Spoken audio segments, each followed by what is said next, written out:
Or putting the conspiracies on the table and seeing how many people bite. Well, last night, your esteemed guest, Ed Dames, said something which I find so extraordinary.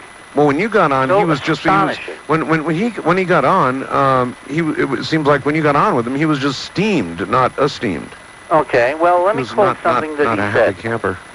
Let me quote directly, and I have this because we actually did the transcript from the tape today. It was so astonishing. Yes, okay. Because it appears to be a confirmation on the sinister side of what we've been discussing in the last couple of minutes. He says, when President Clinton came into office, those of us in the military, we did not brief the President of the United States on anything. That's right. Because we knew he was a transient event, and he was not one of ours. That's right. Like George Bush, like Ronald Reagan. That's right.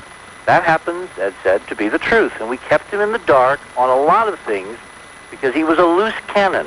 And he was not a supporter of the system. Now, what system are we talking about?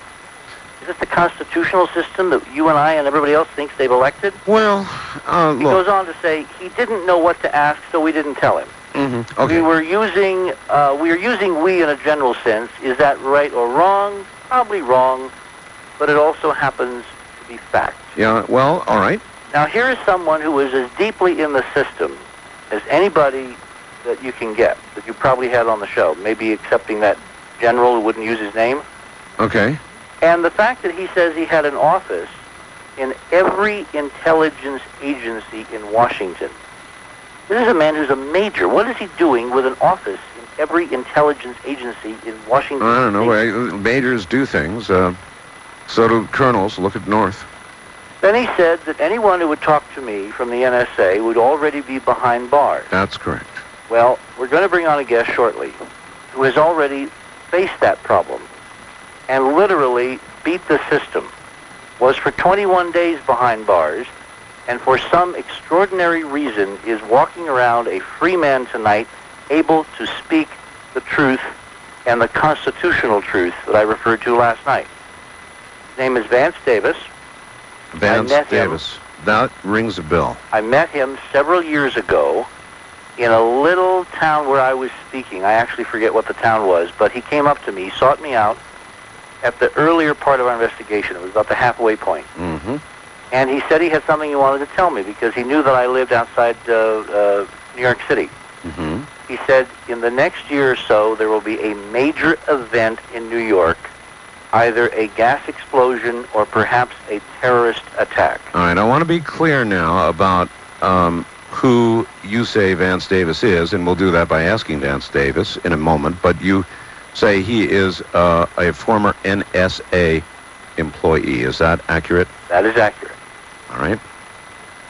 It turned out a year later that as I'm sitting at my computer and CNN is coming on with this rather remarkable set of pictures of the World Trade Towers, that his words, instantly came back to mind.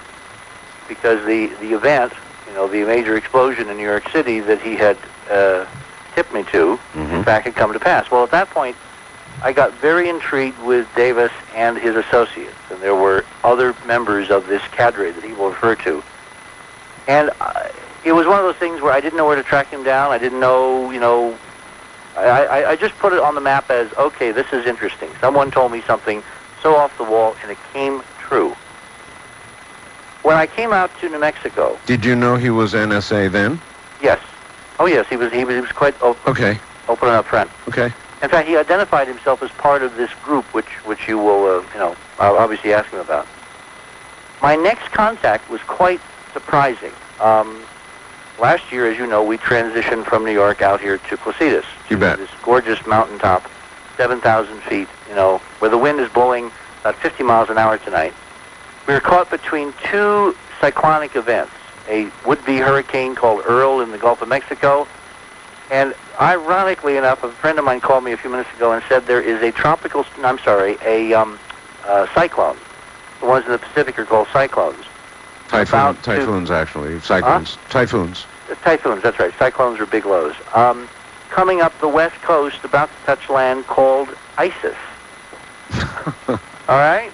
So we are in the wind between ISIS and Earl. Yeah, right? So the weather guys are messing with you too, huh? I guess. Anyway, so we come out here, and the way we got the house is through another friend of mine who is former NSA.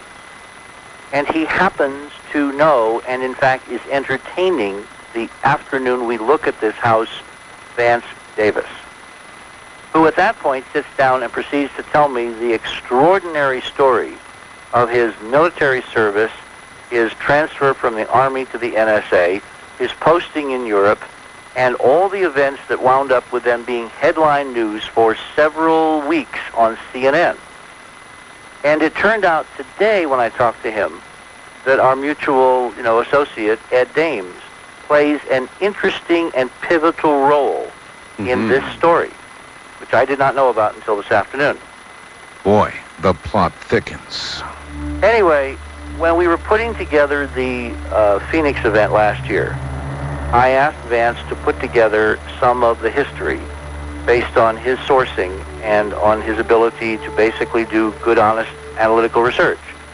That has led to our keeping in touch, and the other day when the Gaddafi and the Korean situation posed itself, he was someone I turned to in confidence to try to drag out information. And you successfully extracted the information. Not only that, but after last night's show, Vance decided that it was important for him to come forward and put a few things on the record. All right, and that's exactly what he's going to do, because we're at a break point now, and when we come back, Vance Davis will be here.